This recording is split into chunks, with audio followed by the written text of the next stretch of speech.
Yeah, well, I really do hope it's fun. I mean, it's the last session of the day, and I do want it to be as entertaining as possible. And I have to admit, when I put this presentation together, I was a little bit worried because it's what I would describe as being high risk. Because I'm going to ask somebody in the audience to volunteer to have their digital twin made. So I'll start by asking any of you, do you have a biological twin? A birth twin, a twin by birth? No? Okay, so I'll have to go to plan B then and try and get a volunteer. There is an incentive, if you want to call it that. The person who volunteers to have their digital twin made will get a free signed copy of my book. And I hope that's sufficient to persuade you. I really enjoyed the last presentation, actually, and it made me feel a little bit guilty or a little bit sensitive because when it comes to critical thinking, I'm very much on the intuitive side. And one of the things that surprised me about AI, and I hope that it's going to surprise you, is its creativity. Now, my background is in technology. I work for IBM, I work for British Telecom. I've been involved in technology all my life, and I've been used to computers thinking quicker, doing calculations quicker, and supporting me. What I found very difficult to come to terms with was the fact that computers now, with AI, are actually more creative than me. They can do things I can only dream of. And I just want to take an opportunity to show you a few of those things. And I think hopefully it will stun you. I do have a plan B because this gentleman, I met him for the first time this morning in the speaker's lounge. And I said, if it all goes wrong, can I take a picture of you and make a digital twin of you? So I already have a digital twin, and I've done some manipulation with that if everything goes wrong, I can make him the victim of my presentation. So my name's David Wortley, and I have to admit that my digital twin is very much smarter than me.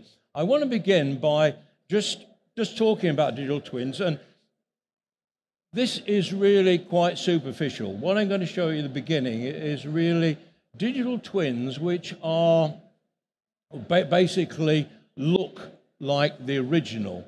Okay, so I'll give you some examples of digital twins, some of my digital twins here. See, this was an original photograph with a different background. This is me as a rock god, or would-be rock god. This is me as a spaceman, and this is me as a cartoon. Now, I can do that to any of you in the audience, but it's just one example of digital twins that are based on appearance. But we have digital twins in many different types of life, and digital twins are very, very useful because they allow us to see things and experience things in a virtual environment that we might not be able to see or might not even exist in the real world. So we use digital twins to model cities to see how they will behave. We use digital twins to create cars so that you can go and see what your car looks like on the inside. You can sit inside, you get the feel of it. And of course, it saves a lot of manufacturing costs. If manufacturers designers can try lots of different styles of cars without actually making any of them. And in the human form, digital twins, digital representation, what the human body is, very, very useful already in medical training. But these are basically visual representations of the real thing. Where digital twins are going already now is that all of us as human beings already have digital twins. We have digital twins in the transactions that we've made on the internet. We have digital twins. In my case, I have wearable devices. I've got 2 on at the moment just to be on the safe side. but I've got 10 years of data of my steps, my heart rate. So that is a digital twin. And it's actually, well, you would say it's smarter than me. It remembers more than me. It's got all that data, so it can tell precisely when my heart rate went up, when my heart rate variability went down. And I've used this information for my own benefit because I've been managing my personal health through the use of wearable devices for 10 years now. And one thing I can guarantee you, which is unfortunate, really, in my case, is that if I have alcohol in any form, my heart rate goes up by at least 2 beats the next day.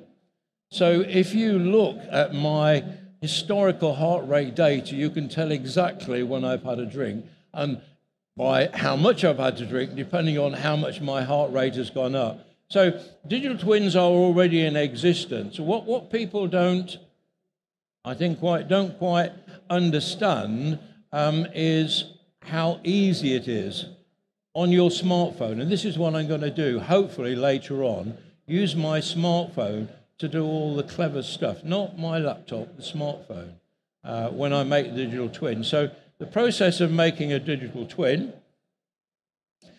and animating a digital twin, it begins by taking an original photograph. I use a program called PhotoLeap that allows me to choose several forms of digital twin. I then take the digital twin that I've created and I put it into a program called Yepic AI. And what Yepic AI does is to give my twin a voice. So I can either narrate something, I can record a voice and it will speak, or I can find some text from somewhere and get it to say anything, not only in English or French, but almost any other language. And that's what I want to show you today, and to show you how quick and easy it is, with fingers crossed. And I used this myself.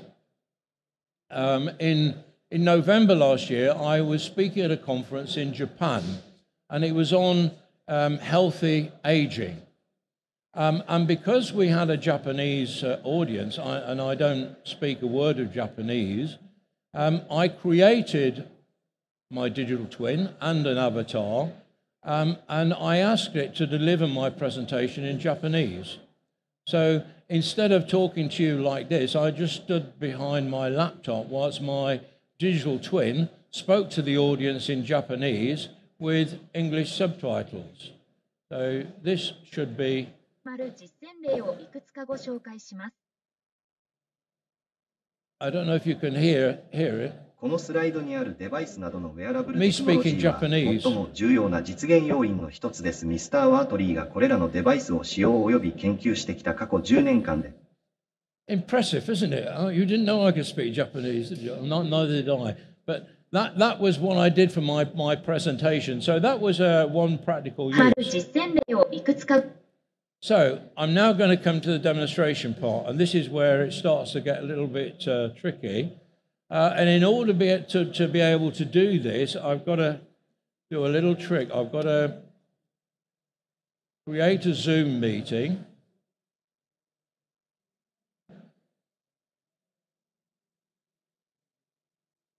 Okay, so this is loading Zoom.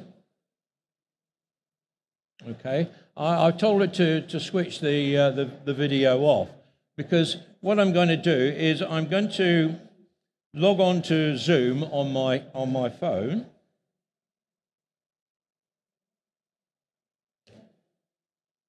And I'm going to join the meeting.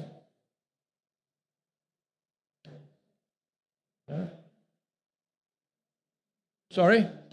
Yeah, you won't be able to see it yet. You will be able to see it in a moment when I do it.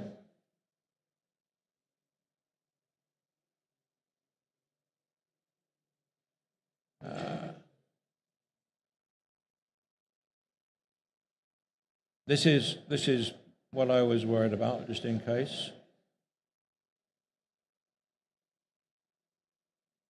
Here's the meeting ID.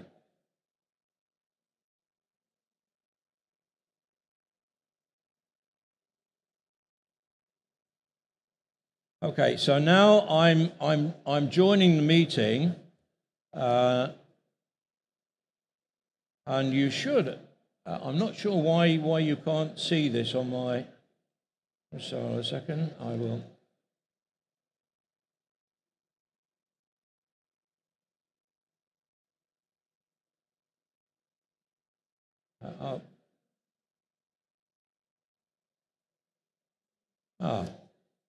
That should be saying. Well, this is where. Never mind. I have Plan B, but if you'll bear with me, it is actually showing on my laptop on my phone here.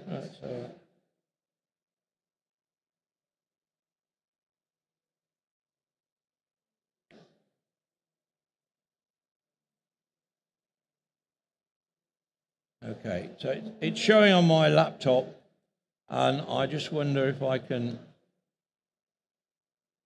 I don't know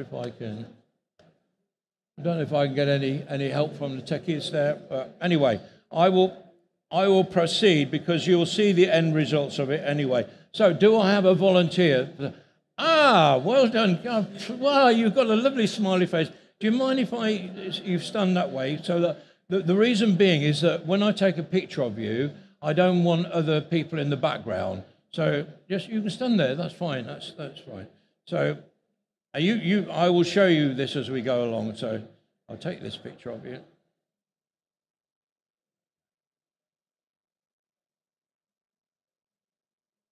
Okay.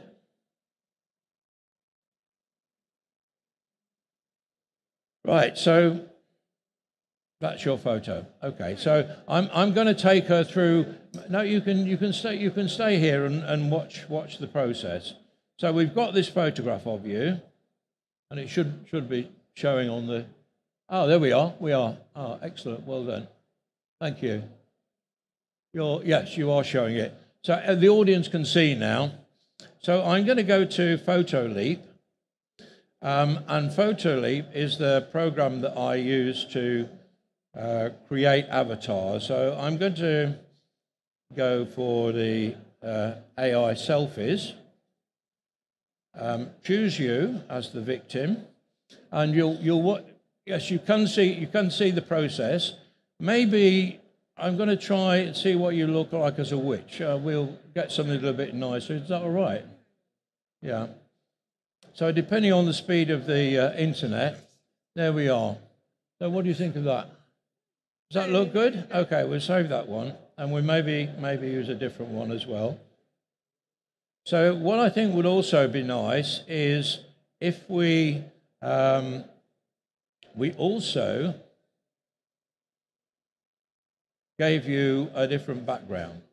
So is there anywhere in the world that you would particularly like to be? Sorry? Italy. I don't know whether we've got Italy. Let's see. We have with Rome. Will that do? So we're now going to make you. There you are in Rome. So you're now in Rome. So I'm going to save that for a little while later. Now what I'm going to do is I'm going to get ChatGPT to write a little story about your life. So I need to know a little bit about you.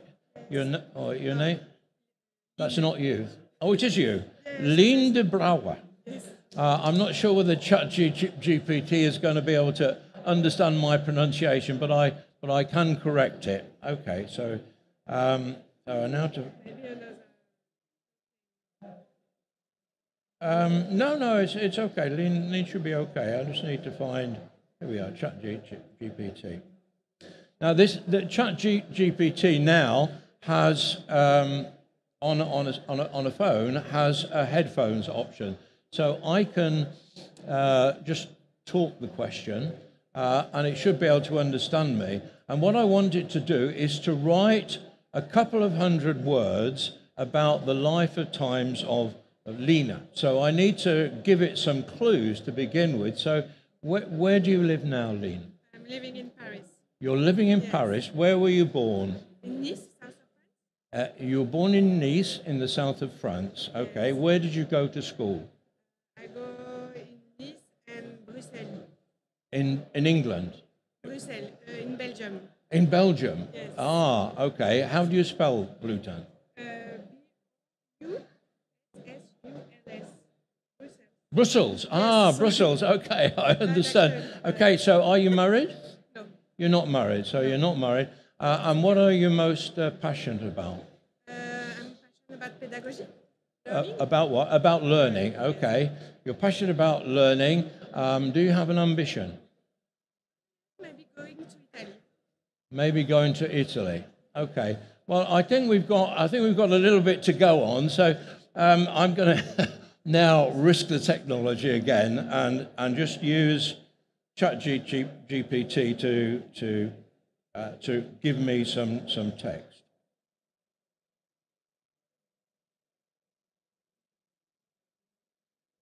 Give me 200 words written in the first person about the life and times of Lina de Brouwer, who was born in Nice, in France, where she went to school.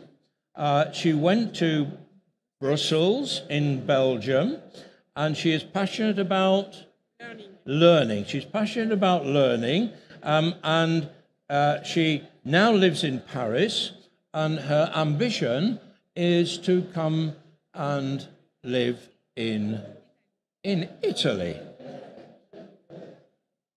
So, giving it the text, now let's see what it does.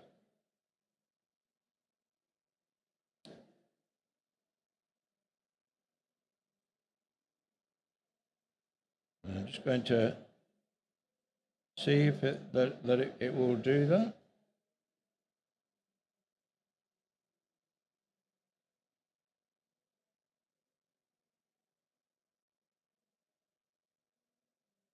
I will just try again. Just give it one more chance. So,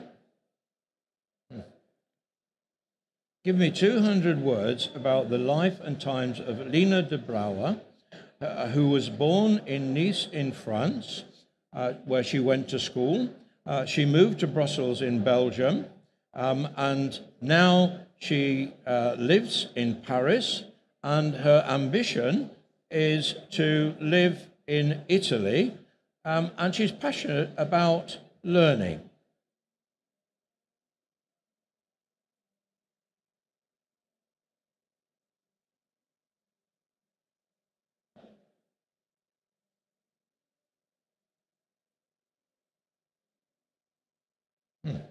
I'll try again. One last chance. Sorry, one last chance. It's asking me to start speaking. Okay. Give me 200 words about the life and times of Lina de Brouwer, who was born in Nice in France. She's passionate about learning. She moved to Brussels. Her ambition is to live in Italy.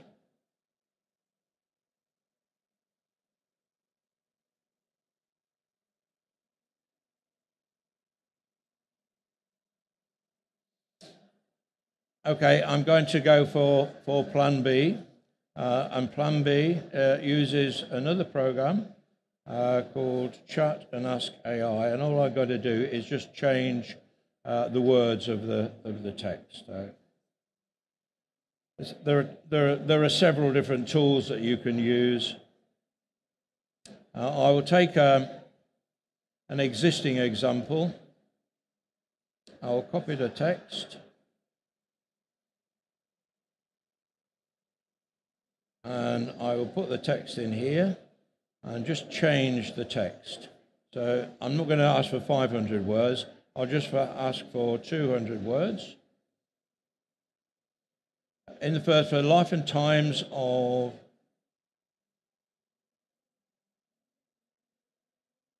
Lina. See if I can remember to spell your name. Who was born in Nice. Went to school in in Brussels, went to school in Brussels.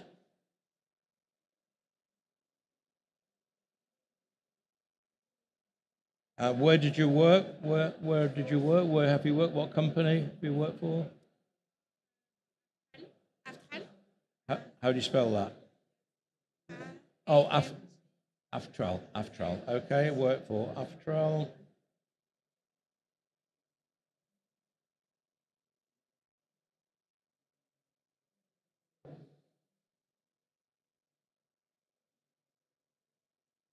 I'm going to delete all the bit about being married and all the rest of it. Work for Aftral and lives in Paris with an ambition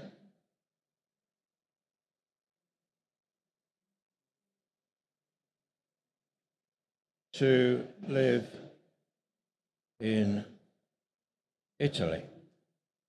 Now, do you want your avatar to speak in French, in English, or in Italian? In Italian, okay. Write me 2 words out there. In Italian, okay.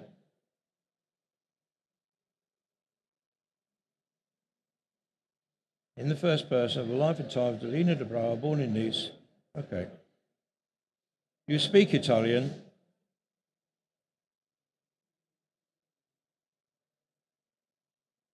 Well, I don't know whether the audience can see it, but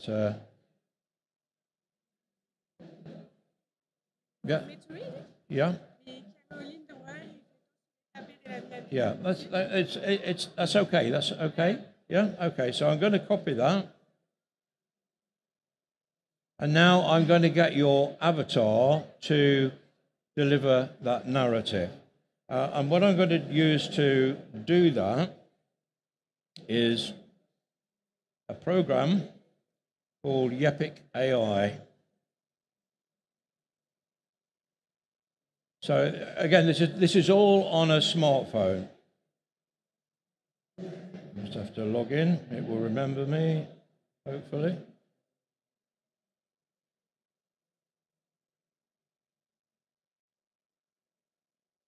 Okay, so I'm going to create the video.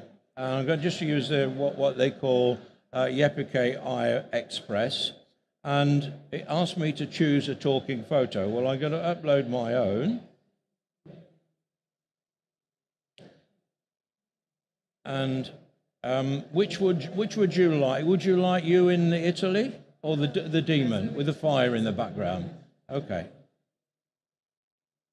One photo selected. So that should upload okay. It's uploading now because we're reliant on the either the Wi-Fi network here or the 5G network. It's trying. Let's go back and ask it to do it again.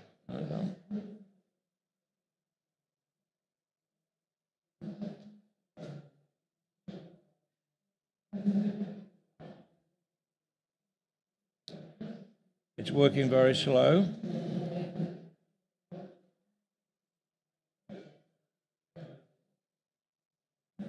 I'll just try one other thing. I'll take your photo and I'm going to crop it a bit. So I will just do a copy of it just so that I don't damage the original.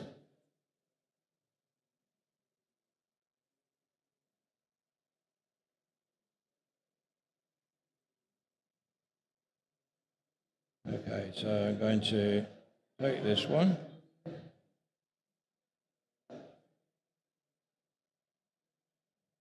Edit.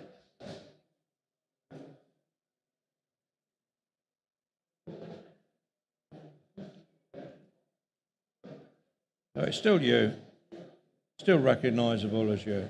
Okay. So now I'm going to go back to the dashboard, create a video.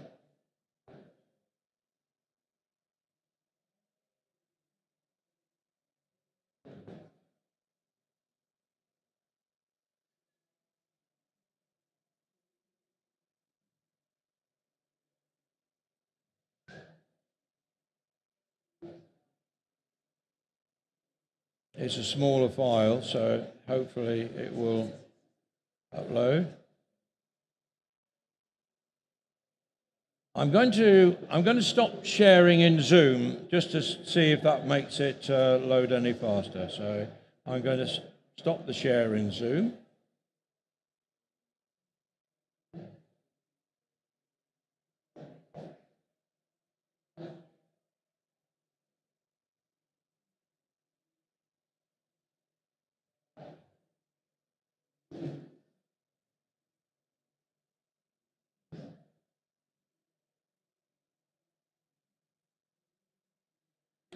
And try and load that again. Oh. I hope I don't have to go back to Plan B, because that's quite boring.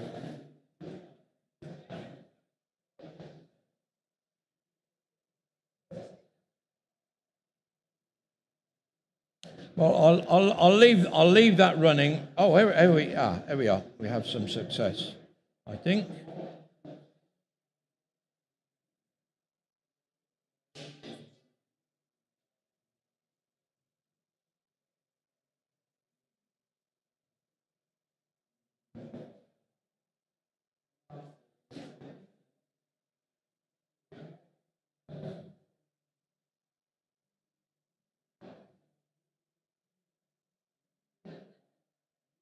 So I'm going to end the Zoom meeting and go back to my PowerPoint presentation, and hopefully I will.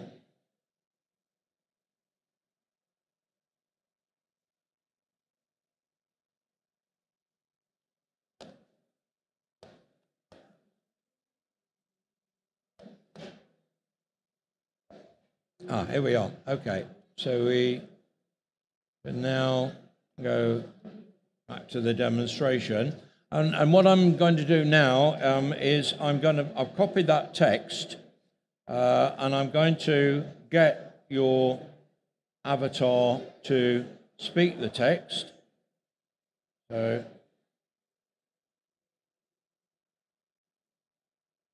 and I promise you will be able to see this on the big screen.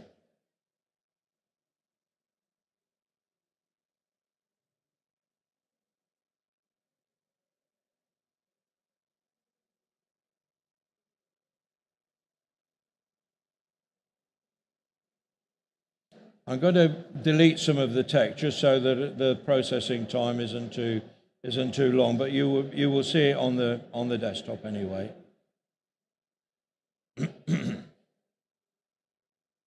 Okay, so we've got the text there. I'm going to give you a voice, and so I will choose Italian, and I'll show you what I'm doing here, just so that you know. So I just need to find Italian. You see Italian?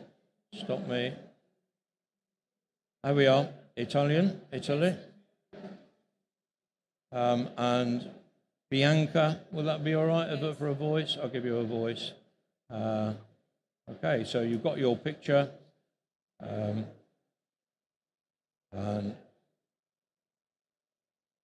it's forgotten your voice.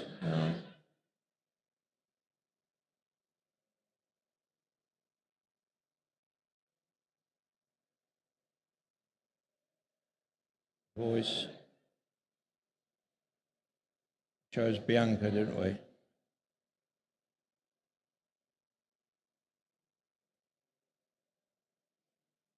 Yeah.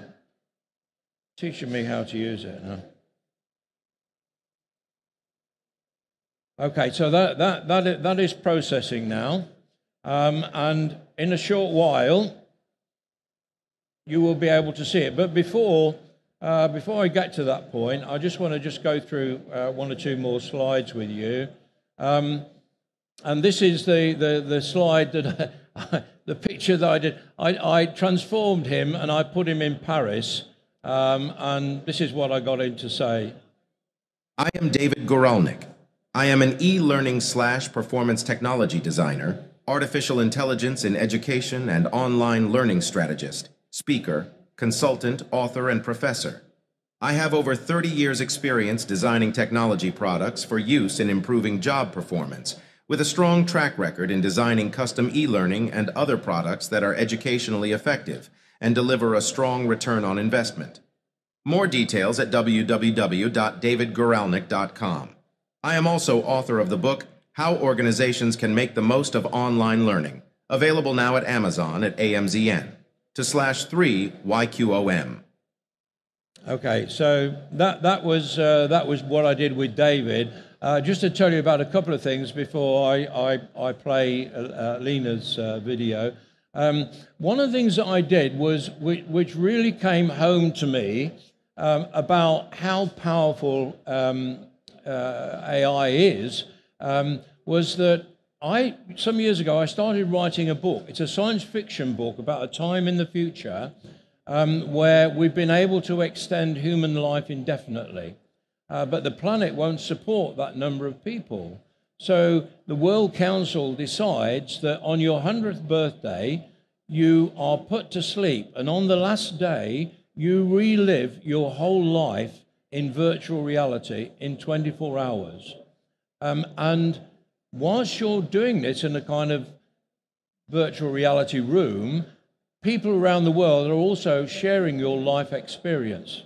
And at the end of the 24 hours, when you're put to sleep, the deal is that you get to spend eternity with the love of your life. But the love of your life is chosen partly by you and partly by the audience who shared that wish. Now, I started writing this book, and I can't think, I got bored with it. I wasn't happy with the way it was going. So I decided to ask AI, ChatGPT, to write the first chapter of that book for me. So it did it. And it did it far better than I could ever have written it. I was quite fascinated. And then I said, can you do the same thing in the style of Charles Dickens? So it wrote it in the style of Charles Dickens. And then I got Charles Dickens to narrate it for me. Now, this is available on YouTube. So you will see Charles Dickens with a laptop narrating this first chapter of the book that I wrote. The other one was the little promo video. You see Dracula. That is actually a clone of me. That is Dracula with my face to replace it. And I use that as a way of promoting this session. So before I finish, I'm going to go to Yepic AI and go back to the dashboard, and we should see yours is ready now. So, yes, wow, here we are. There's the Italian script underneath. Let's see if we can get you to say it. Capitolo 1. Un viaggio verso l'Italia. Mi chiamo Laine Braue e rifletto sulle tappe della mia vita con un senso di gratitudine per le molteplici esperienze che mi hanno plasmato. Nata nella splendida città di Nizza, ho respirato l'aria salmastra del Mediterraneo fin dai primi giorni, un'essenza che ha lasciato un'impronta indelebile nel mio cuore. Crescendo, ho intrapreso il percorso scolastico a Bruxelles, un luogo che mi ha aperto le porte a un mondo di conoscenze e scoperte. Dopo aver completato gli studi, ho intrapreso una carriera presso Aftral, un'azienda leader nel settore della logistica e dei trasporti. Lavorare in questo ambiente dinamico mi ha donato una prospettiva unica sul mondo degli affari, arricchendomi di competenze e visioni che avrebbero plasmato il mio. So, what do you think? Did it do a good job of writing a little bit of your life story? I could have done it in Chinese or any other language that you like. So I would just finish off now to say, basically to summarize, you know, this hopefully was a bit of fun, and I hope you enjoyed it. despite some of the technical difficulties that we had. But there is a serious point behind all of this. This is deep fake, right? I could have chosen a picture of Joe Biden and got him to tell your life story. And you could do this with any picture, with a smartphone, with a laptop. And I'll just make one final closing remark about AI. The book that I wrote, this book, and I'm going to be signing copies of this book round the back if anybody wants one. This book was written 11 years ago about the dangers of AI. So many of the things that you're hearing now are in this book, which is kind of an autobiographical account of the changes in technology I've witnessed in my lifetime and what I see as some of the dangers. And it's not so much the smartness and the cleverness of AI that's going to cost people's jobs. It's our relationship with technology has completely changed in my lifetime. And the reason the book is called Gadgets to God is that when I was born, whatever form of technology was available in those days was essentially as a gadget that needed human skill and experience to get the best from it. Now we are already in a world where it is AI and the intelligence of computing that's using its skill and intelligence to get the best from humans. And it's a sobering thought to think when you look at ChatGPT and other forms of AI in the Western world, they are based on a wide variety of data. It is not biased to a particular race or gender. It's using data in its strict data form, whereas in some countries, and maybe China would be a good example, their equivalent uses data which reinforces the doctrine and the teachings of the government. And so just be a little bit careful. When you use social media, for example, which increasingly has AI in it, largely it will be telling you what it thinks you want to hear. It will be based on what it understands about you as a person. So what I observe, unfortunately, in the world we live in, is that we're creating a very polarized world where you get extreme views. And this is why I think we see the rise of people like Putin and Donald Trump in America and all the other world leaders who are really just getting people to hate other people. And AI, unfortunately, is a tool that can help promulgate that. So thank you very much for your patience and your time this afternoon, and I hope you enjoyed it. Thank you. And here's your, I will sign it. Thank you.